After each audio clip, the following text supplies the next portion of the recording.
He didn't raise his voice, he didn't need to. The words hit like a hammer anyway. You were the worst attorney general this country's ever seen. That's what Judge Clarence Thomas said, cool, sharp, deliberate, as he stared down Pam Bondi in a courtroom thick with tension. The room, full of legal officials and media eyes, went dead silent. No one moved, no one breathed. Even the court reporter hesitated. Pam Bondi, once Florida's most powerful legal figure, sat frozen. She blinked once as if trying to process what had just been said. Her lips parted, maybe to defend herself, maybe to throw it back, but she never got the chance. Federal agents entered, not quietly, not discreetly. Their presence was sudden, commanding, like the courtroom itself had turned against her. They walked straight toward Bondi, their expressions unreadable, their movements crisp. And that's when everyone realized it wasn't just a statement. It was a setup. Bondi stood, hands slightly raised in confusion. Or was it defiance? Her voice caught in her throat as the agents pulled out the warrant and placed her under arrest. The click of the handcuffs echoed like a gavel slamming down. She looked around the room, bewildered, betrayed, stunned. Her legal team sat stunned, frozen in disbelief. No words, just stares. And one single breath from Clarence Thomas, who didn't look away. The charges, sealed, the rumors, already spiraling. Obstruction of justice, misuse of office, abuse of power, alleged misconduct during her time as Attorney General, whispers that had lingered for years now rising to the surface with teeth. Bondi had dodged scandals before. Campaign donations questioned, investigations dropped, conflicts of interest swept under political rugs. But this wasn't campaign season chatter. This was federal, and this time there were handcuffs. She was led out of the courtroom slowly, shoulders stiff, eyes forward. But her entire posture spoke of disbelief, like her mind hadn't caught up with her body yet. Behind her, murmurs filled the room. No one dared speak too loud, but phones were already out. The moment was too unreal to be ignored. Outside, cameras rolled, reporters shouted. News vans scrambled for position. Within minutes, footage hit every corner of the internet. Bondi's arrest became the top trending headline. Clips of Thomas's blunt statement played on loop, analyzed frame by frame. Was this planned? Had he known the arrest was coming? Speculation flared. Some called it justice, others vengeance, and still others, especially within political circles, called it an orchestrated takedown, a warning, a reckoning. Clarence Thomas gave no comment, not to reporters, not to staff, not to anyone, but those in the room couldn't forget the look in his eyes when he made that final statement. It wasn't rage, it wasn't cruelty, it was finality, as if he knew without doubt that the moment would come, and he had simply waited for it. By evening, legal analysts were digging into Bondi's record, connecting dots that had been ignored for years.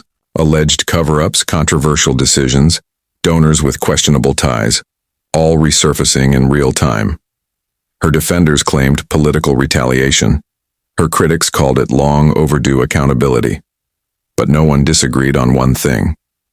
It was one of the most shocking moments in courtroom history. A former attorney general brought down in a single day, first by a damning statement, then by a pair of cold steel cuffs. And as the headlines rolled, one quote stuck with everyone. You were the worst attorney general this country's ever seen. Outside the courthouse, the air was thick with noise. Sirens in the distance, news choppers overhead. Reporters shouting into cameras with barely contained urgency. Crowds had begun to gather, many unsure what they were witnessing. Others already, scrolling through headlines and trying to piece it together in real time. Pam Bondi's face, pale and drawn, remained expressionless as she was placed into the back of a black SUV. Her signature composure, the same cold control she once wielded, in press briefings and courtroom battles, was gone. In its place, silence. Back inside, Clarence Thomas stood up from the bench. The courtroom remained hushed. He adjusted his robes, gave one final glance around the room, then exited without a word. It was over. Or at least the beginning of the end had arrived. Behind the scenes, the Department of Justice released only a short, sterile statement. Pamela Bondi has been taken into federal custody pursuant to an ongoing investigation. Charges remain sealed at this time. No further comment. But that did little to stop the storm. By nightfall, networks had cut into their primetime slots. Bondi's name filled the ticker on every screen in America. From MSNBC to Fox News, the coverage exploded. Some anchors defended her legacy, highlighting her years of service and law and order politics. Others dug up her past controversies like a fresh wound. Her decision not to pursue fraud charges against Trump University after receiving political donations, her role in partisan legal challenges, and alleged pressure on prosecutors during her time in office. But most damning of all were the leaks. By midnight, sources close to the investigation whispered details. An internal audit triggered by a whistleblower, evidence of hidden communications, sealed payments linked to outside interests. None of it officially confirmed, but all of it believable enough to ignite firestorms across every political spectrum. Online, it was chaos. Threads went viral. Conspiracy theories clashed with cold fact. Her arrest became more than a moment. It became a symbol. For some, proof that even the powerful couldn't hide forever. For others, a politically motivated takedown of a conservative figurehead. And yet, at the center of it all was that courtroom moment, those two sentences that sliced through the noise and changed the tone of the entire day. You were the worst attorney general this country's ever seen. Clarence Thomas hadn't just delivered an insult. He'd delivered a judgment. And though he didn't wear the badge of prosecutor or carry the authority of federal agents, his words seemed to echo louder than any warrant or charge. By morning, Pam Bondi was in a federal holding cell. Her legal team had filed an emergency motion for release and a bail hearing was set for the following afternoon. Speculation spread over whether she'd cut a deal, stay silent, or drag others down with her. One thing was certain, the storm had only just begun, and while headlines would continue to twist and reshape the narrative, the image of Bondi in cuffs, led away under the unflinching gaze of Clarence Thomas, had already been burned into America's memory, a visual indictment that no courtroom transcript could ever erase. As the sun rose over Washington, D.C., the city buzzed with a rare kind of energy, the kind that follows a fall from grace. Every media outlet had a correspondent stationed outside the courthouse. Commentators, attorneys, and former prosecutors took to television screens dissecting every second of the footage. But behind the scenes, inside a secure federal facility, Pam Bondi was facing a different reality. The cell wasn't large, a narrow bed, a stainless steel sink bolted to the wall, a single strip of fluorescent light buzzing overhead. She hadn't slept. She hadn't eaten. She kept going over it. Judge Clarence Thomas's voice, his words, like stone. Worst attorney general this country's ever seen. It wasn't just public shame. It wasn't just the handcuffs. It was the weight of finality. Bondi had spent years building her image, tough on crime, unwavering in public morality, a political figure who could command attention and backroom deals with equal ease. She'd spoken at conventions, led televised press conferences, even toyed with the idea of higher office. And now she was inmate number 5570213, waiting behind a locked door for her fate to unfold. Meanwhile, the federal case was gaining momentum.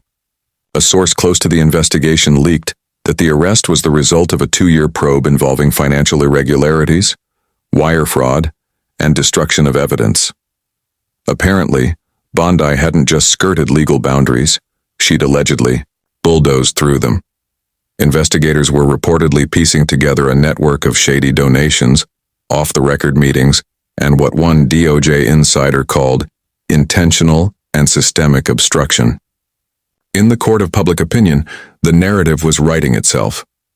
But Clarence Thomas, he remained silent. He declined all interview requests. His chambers issued a single-line response to the media storm. The court speaks only through its rulings. Still, Insiders close to the judge said he had grown increasingly critical of what he privately described as the politicization of justice. Bondi, he believed, had weaponized her role, not to protect citizens but to shield the powerful and punish the weak. It wasn't personal, it was principled. But there was something personal in the way he said it, like he'd been waiting for the moment someone finally brought her to account. The bail hearing arrived quickly. Bondi appeared in a gray jumpsuit, no makeup, her hair pulled back. Cameras weren't allowed inside, but sketches of the moment hit the internet within minutes. She looked smaller, thinner, hollowed out by 36 hours of silence and consequence. Her attorneys argued she was not a flight risk, that she had deep ties to the community. The federal prosecutors argued the opposite, citing the seriousness of the charges, the weight of the evidence, and their suspicion that documents may have already been destroyed in an attempt to cover her tracks. The judge didn't hesitate. Bail is denied. The defendant will remain in custody pending trial. It was a second blow, not just legal but symbolic. Pam Bondi, once untouchable, was now behind bars, with no timeline for getting out.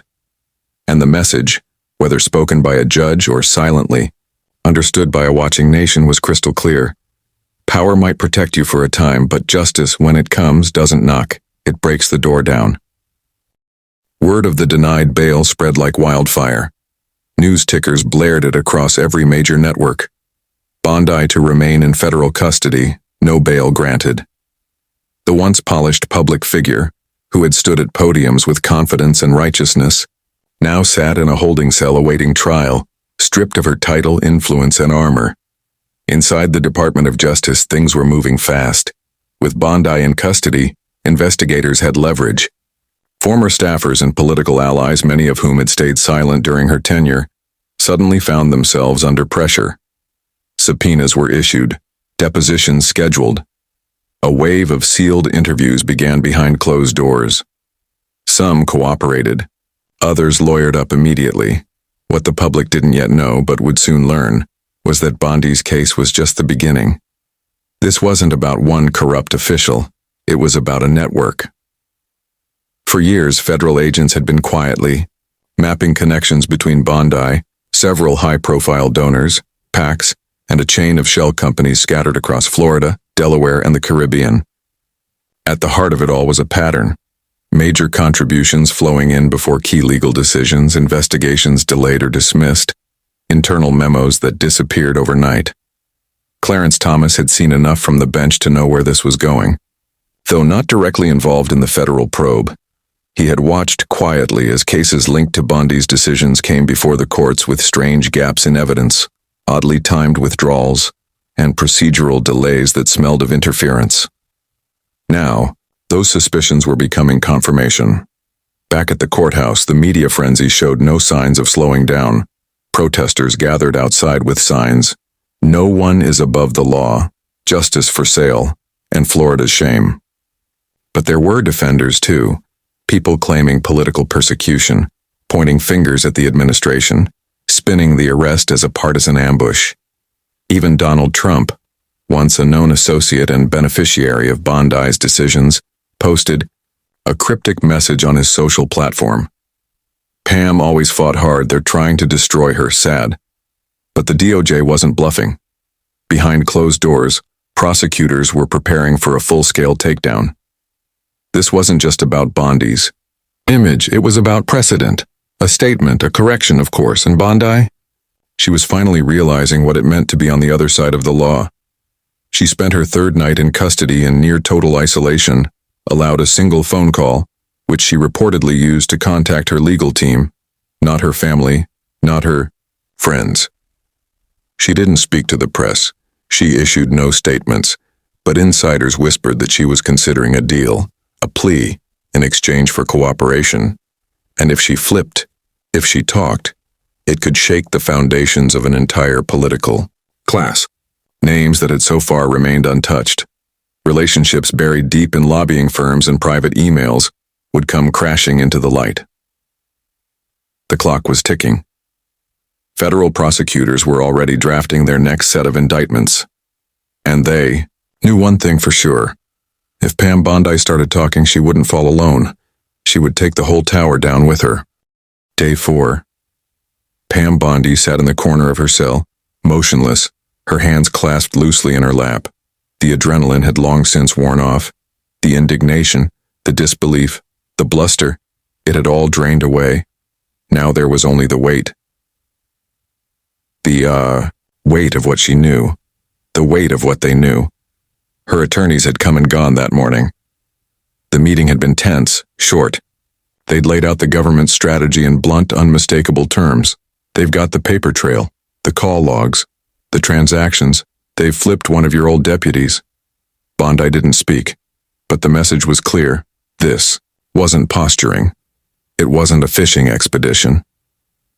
The DOJ had built a fortress around her, brick by brick, and now the only path out was through someone else's downfall. That afternoon, federal prosecutors offered her a deal. Cooperation. Full testimony, every name, every meeting, every time she looked the other way in exchange for a reduced sentence. Bondi didn't say no, but she didn't say yes either. Instead, she asked for time. While she sat with the decision, Washington buzzed like a hornet's nest. Rumors leaked from congressional offices that other officials, former aides, lobbyists, even sitting judges, were under quiet investigation.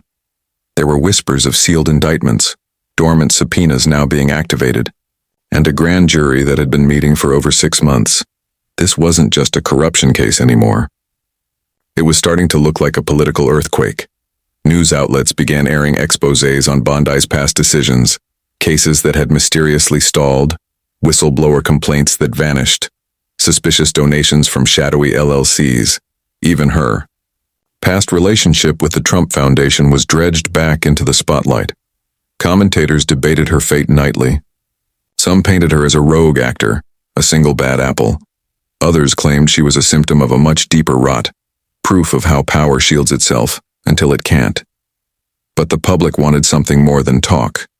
They wanted names, and that, prosecutors believed, only Bondi could provide.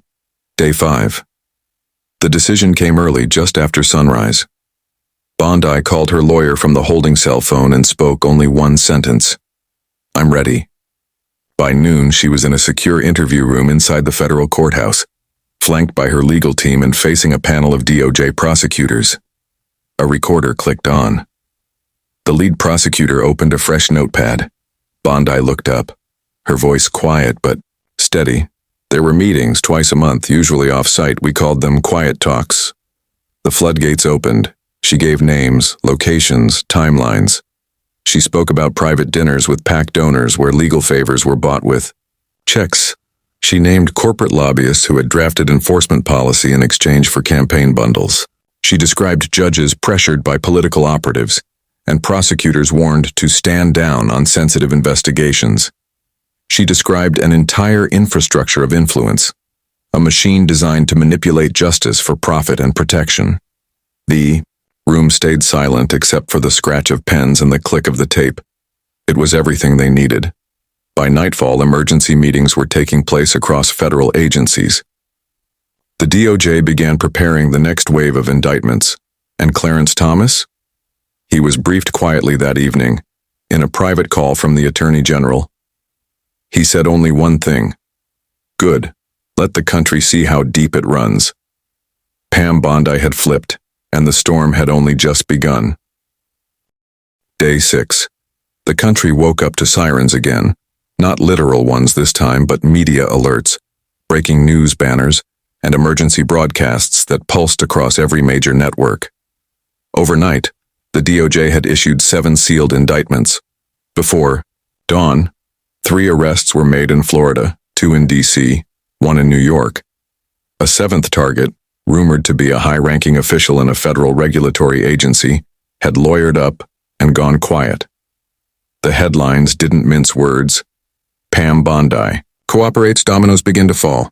Former AG's testimony ignites historic corruption crackdown. And then came the shockwave that truly shattered Washington's morning. A sitting U.S. senator, once seen as untouchable, resigned effective immediately, citing personal reasons. No one believed it for a second.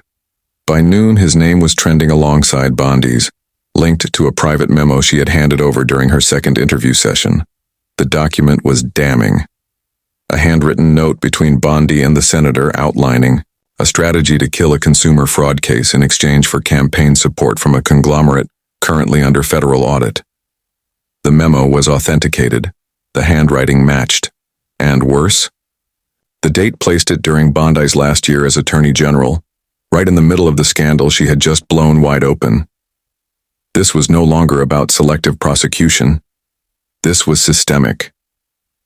Inside Bondi's second debriefing session, she reportedly began naming names from her inner circle, some of whom were still serving in advisory or consulting roles, others who had vanished into corporate boards and lobbying firms. The tone was different this time.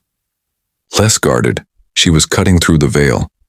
There were entire departments that knew what was happening. It wasn't a few bad actors, she said, according to a DOJ source. We were all complicit. We protected each other. We silenced. Dissent, her voice cracked. But she kept going. I wasn't the worst, I was just the most visible. In legal circles, the magnitude of the case became clear. What had started as a sensational arrest of a former AG had evolved into the largest federal corruption investigation since Watergate. Only this time there were no break-ins, no tapes. Just paper trails, wire transfers, encrypted emails, and a confession that was unraveling everything. Clarence Thomas, who had issued the now iconic rebuke in court, remained publicly silent. But behind the scenes, judicial insiders reported a quiet move. He had ordered a full internal review of every case that had passed through his court involving Bondi's office during her tenure. If any had been tainted by political influence, they'd be reopened. Other justices took notice. Other judges followed suit. The judiciary, long accused of protecting itself, now seemed to be aligning with a rare opportunity to clean house. And Bondi? She returned to her cell that night without speaking to the press, but she knew. She'd lit the fuse. She wasn't leaving prison anytime soon. Her deal didn't guarantee freedom. It only reduced what would have been a decades-long sentence. But that didn't matter anymore. Not fully. She had one final card to play, and she'd played it. The fallout continued to spread like wildfire. White-collar executives were preparing statements. Law firms scrubbed their websites. Political operatives deleted years of messages. America was watching, not just for justice, but to see just how far one confession could go. Day 7. America didn't sleep. Newsrooms worked around the clock. Government officials canceled public appearances. PR firms worked overtime crafting carefully worded denials. And somewhere in a high-security wing of a federal detention center, Pam Bondi sat beneath a flickering fluorescent light, staring at the wall as the world she once helped build fell apart, piece by piece. She had already handed over hundreds of pages of documents, emails, call logs, handwritten notes. But what came next would reshape the power structure in Washington. Video. During her third cooperation session with federal prosecutors, Bondi revealed the existence of encrypted video recordings, kept not as a defense mechanism, but as leverage. Insurance. These weren't just grainy clips or accidental recordings. They were deliberate. Dinner meetings in private DC clubs, closed-door strategy sessions in Tallahassee, hotel suites in Manhattan where backroom deals were made while drinks were poured and NDAs were signed. Bondi hadn't just remembered. She had receipts. She named the person who helped her set up the encrypted cloud, a former campaign staffer turned cybersecurity consultant. That person was picked up by federal agents less than 3 hours after she spoke his name. Within 12 hours, they had access. What they found was explosive. Not only did the footage confirm Bondi's testimony, it expanded it. Senators, state attorneys, tech CEOs, media consultants, even 2 former cabinet officials, all caught on tape discussing case suppression, donor exchanges, and judicial pressure campaigns. Several of them used first names and code phrases, but prosecutors didn't need context anymore. They had a map, and now they had proof. The DOJ issued a rare emergency press statement that night. We are actively reviewing new evidence that indicates widespread, coordination between elected officials and private interests to obstruct justice and undermine legal processes. We are treating this as a matter of national integrity. 3 hours later, the president addressed the nation from the Oval Office.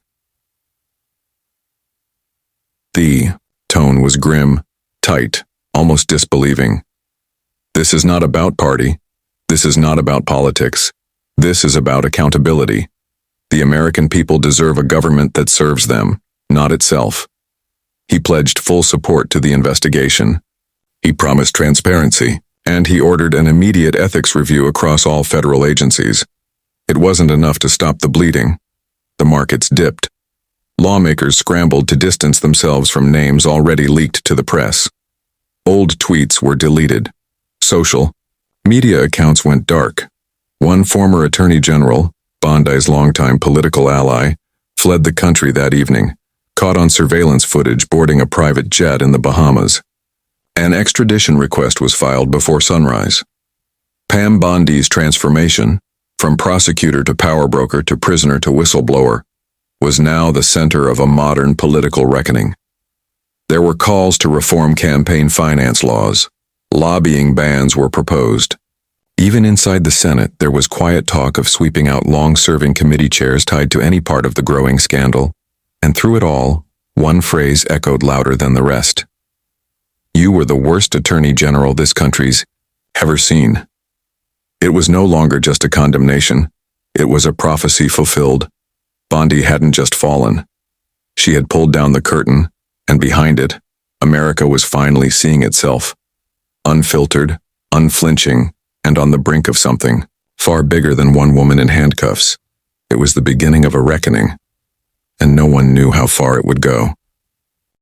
Day 10. By the 10th day, the American political system felt like it was running on fumes. Congressional aides slept in their offices. FBI task forces worked shifts around the clock. Investigative journalists reported by candlelight from marble steps. Every hour brought a new name, a new video clip, a new resignation. The Bondi tapes, what the public had come to call the cache of explosive recordings, were now partially released in heavily redacted form. Even the censored segments were enough to scorch careers. One video showed a former White House advisor laughing over a favor file compiled by Bondi's team, listing individuals who'd made large contributions and the legal actions adjusted in their favor. Another showed a now-retired federal judge promising to bury a lawsuit in exchange for a board seat at a private equity firm. The public response was nuclear. Protests flared in dozens of cities, calling for resignations and prosecutions. Online petitions reached millions. Civil society groups demanded oversight reform. Even international allies issued statements of concern, wondering how far the rot had reached and how long it had gone unchecked. Pam Bondi watched it all unfold from her cell, expression unreadable. She had not asked for protective custody, but the DOJ had placed her under it regardless. There were threats, of course. Former allies branded her a traitor. Far-right blogs spun her as a victim of the deep state, while watchdog groups declared her a critical witness in the largest political corruption scandal in American history. Inside, she began to write. Longhand, page after page, chronicling not just her role but the culture that made it possible, the ambitions, the compromises, the slow moral erosion that over time made the indefensible seem routine. It wasn't a memoir, it was a confession. Her lawyers told her she'd never see public office again. She said she didn't care. She'd already burned the world she once ruled. 3 weeks later, the Department of Justice announced 17 formal indictments, with dozens more under sealed review. Arrests included U.S. senators, senior-level lobbyists, former cabinet members, state attorneys from Florida and Texas, a retired federal judge, a major tech CEO. A sweeping bipartisan ethics reform package rushed through the House and Senate, passed with the largest margin in 40 years. It banned lobbying for 5 years post-office, required real-time financial disclosures for all federal officials, and criminalized certain campaign donor transactions. The law was unofficially dubbed the Bondi Act. Clarence Thomas never commented publicly again. But those close to the court said he watched every televised hearing. He had spoken what others had only whispered, and now history was proving him right. Pam Bondi's final sentencing came 11 months later. She pled guilty to obstruction of justice, conspiracy to defraud the public, and official misconduct. The judge, appointed by a former president from her own party, looked her in the eye before handing down the sentence. You betrayed the law you swore to uphold, but in the end you exposed something greater. That may be your legacy, but it will not erase your crimes. Bondi was sentenced to 11 years in federal prison, with eligibility for parole in 6. She showed no emotion as the sentence was read.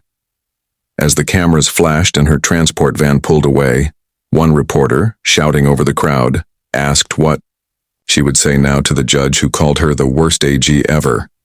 She turned slightly. No smile, no fire, just 5 quiet words. He was right about me. And with that she disappeared behind the steel door. The chapter closed, and the country, bruised but watching, turned the page.